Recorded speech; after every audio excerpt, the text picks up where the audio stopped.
हिमाचल प्रदेश में मानसून दस्तक दे चुका है। बीते वर्ष प्रदेश में मानसून ने भयंकर आपदा मचाई थी। ऐसे में इस बार प्रदेश में सरकार और प्रशासन विपरीत परिस्थितियों के लिए अधिक सतर्क है। प्रदेश में मानसून को लेकर बीते 13 जून को मानसून और प्री मानसून को लेकर सभी महत्वपूर्ण विभागों की अहम बैठक हुई है, जिसमें सभी विभागों को डिजास्टर मैनेजमेंट एक्ट के तहत अलर्ट मूड में सभी परिस्थितियों के लिए तैयार रहने के निर्देश दिए गए हैं। इसके अलावा विपरीत परिस्थितियों के लिए एनडीआरएफ, एसडीआरएफ, पुलिस और होमगार्ड के अतिरिक्त बल को दुर्घटना संभावित क्षेत्रों में डिप्लॉय कर दिया गया है। हिमाचल प्रदेश आपदा प्रबंधन प्राधिकरण के मेंबर सेक्रेटरी और अतिरिक्त मुख्य सचिव ओंकार चंद शर्मा ने बताया कि हिमाचल प्रदेश में मानसून दस्तक दे चुका है। प्रदेश में बरसात के कारण किसी भी संभावित नुकसान को लेकर आपदा प्रबंधन की तैयारियां पूरी कर ली हैं। आप लोगों को विदित है कि पिछले कल से ऑफिशियली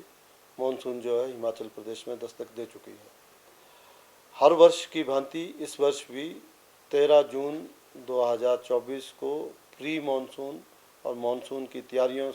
को लेकर के यहाँ पे एक बैठक जो है चीफ सेक्रेटरी की अध्यक्षता में हुई, जिसमें कि सभी एडमिनिस्ट्रेटिव सेक्रेटरी,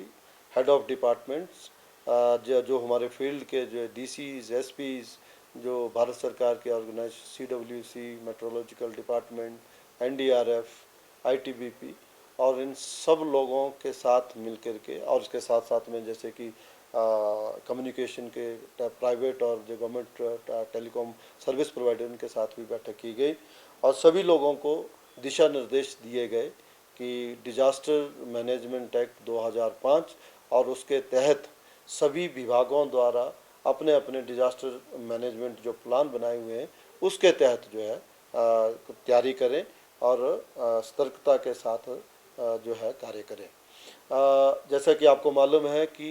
हम पिछली बार भी हम लोगों ने जो मैन मटेरियल और मशीनरी जो है वो स्ट्रेटजिक लोकेशन के ऊपर जो है डिप्लॉय की थी और उसके काफ़ी सार्थक परिणाम भी रहे थे। कि आपको मालूम है कि जब जुलाई माह में सबसे पहले सतलुज में जब एक्सट्रीम वेदर कंडीशन के कारण काफ़ी लोग जो पंडो, मणिकर्ण वैली में, झीड़ी में और मनाली के पोटैटो ग्राउंड में फंसे थे, हमारी डिप्लॉयमेंट के कारण उन फंसे हुए सभी व्यक्तियों को हम लोगों ने सकुशल जो है उनको रेस्क्यू किया था। हालांकि बरसात में बहुत जगह डेथ हुई थी, वो that is because of landslide या नाला क्रॉस कर रहे होते हैं या किसी गाड़ी में थे अचानक फ्लड आ गया, उसमें बहुत सारी जानें भी पिछली गई थी। इसी के तहत ये जो बैठक थी उसमें सभी लोगों को दिशा निर्देश दिए हैं कि जो 2023 में एक्सट्रीम वेदर कंडीशन 3 से 4 बार हुई थी और उसमें प्रदेश को काफ़ी जान माल का नुकसान हुआ था। लगभग 10,000 करोड़ का जो है नुकसान जो था हिमाचल प्रदेश को हुआ था, उससे लेसन लेते हुए कि कहाँ कहाँ पे आपको लगता है कि पास्ट एक्सपीरियंस के तहत प्रीवियसली जो हम डिप्लॉय करते हैं उसके अलावा भी आपको कहाँ कहाँ जो मैन मटेरियल और मशीनरी को डिप्लॉय करना है उसके दिशा निर्देश दिए हैं। तो प्रशासन और जो है सरकार जो है किसी भी स्थिति से निपटने के लिए सक्षम है और तैयार है। हालांकि जो है इस बार भी जो मौसम जो विज्ञान की तरफ से जो भविष्यवाणी की गई है, फोरकास्ट जो की गई है, उसमें कहा गया है कि हिमाचल प्रदेश में सामान्य या सामान्य से थोड़ा नीचा कम जो है मानसून रहने की संभावना है। हाउएवर जो हमारा एक्सपीरियंस है, मानसून ओवरऑल भले ही सामान्य रहे, लेकिन हम लोग जो है जो एक्सट्रीम वेदर कंडीशन होती है, जैसे कि आपने देखा पिछले कल भी जब बारिश हुई तो कुछ गाड़ियाँ जो थे मलियाना के आसपास जो है दब गई और 88 ईयर्स के बाद दिल्ली में जो है अधिक वर्षा हुई, जिसके कारण दिल्ली के अधिकांश जो भाग थे वो जलमग्न हो गए। तो भले ही ओवरऑल मानसून सामान्य रहे, लेकिन इस प्रकार की क्लाइमेट चेंज की वजह से इस किसी भी प्रकार की जो एक्सट्रीम वेदर कंडीशन को रूल आउट नहीं किया जा सकता। तो we have to be prepared for the worst. और आपके माध्यम से मैं जो आने वाले जो हमारे जो पर्यटक हैं और जो हिमाचल के लोग भी हैं उनको जो विशेष तौर पे मैं ये एडवाइस एक विशेष आग्रह करना चाहूँगा कि जब भी ट्रैवल करें तो जो मेट्रोलॉजिकल डिपार्टमेंट के जो वार्निंग होती है, जो अलर्ट जारी किए जाते हैं और लोकल एडमिनिस्ट्रेशन द्वारा जो अलर्ट जारी किए जाते हैं उनका अवश्य पालन करें। ये एक बहुत ही दुखद बात है कि आपने देखा कि बहुत वर्षों के बाद लू की स्थिति पिछली गर्मियों में बनी थी। 2-3 दिन पहले तक यहाँ पे बहुत गर्मियाँ थी। उसके बावजूद हिमाचल प्रदेश में 30 से अधिक लोग जो है वो डूबने से उनकी मृत्यु हुई है। और अभी भी जो लोग जो खास कर तौर पे टूरिस्ट आते हैं,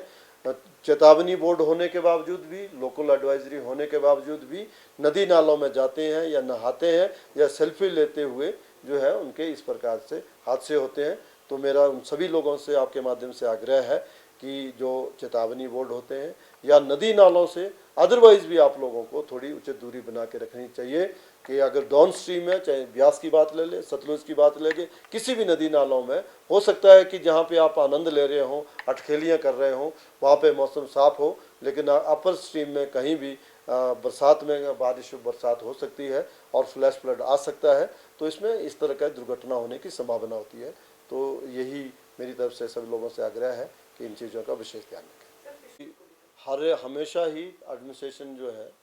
उनको सतर्क करता है, लेकिन कई लोगों को लगता है कि ये घटनाएं कहीं और होती हैं, हमारे साथ नहीं होती हैं। तो पिछले वर्ष के जो है जो घाव हैं अभी ताज़ा हैं, तो मुझे लगता है कि समाज में भी एक चेतना का संचार हुआ है और उसको तहत रखते हुए प्रशासन के साथ मिलकर के ऐसे लोगों को उठाया भी जाएगा, मतलब उनको कहा जाएगा कि नदी नालों से दूर रहें, और अपने आप में भी लोग इस तरह सहयोग कर रहे हैं। इसके अलावा किसी दुर्घटना की स्थिति के लिए एसडीआरएफ की टीम और त्वरित राहत, देखिए वो तो मैंने कहा है, मैन मटेरियल मशीनरी की जहाँ तक मैंने बात की है उसमें एनडीआरएफ की टुकड़ियाँ भी हैं, स्ट्रेटेजिक लोकेशन पे हमने डिप्लॉय की हैं, एसडीआरएफ भी है, और साथ में जिला प्रशासन जो है पुलिस और जो होम गार्ड और सिविल डिफेंस के लोगों को भी तैयार रखता है। Thank you.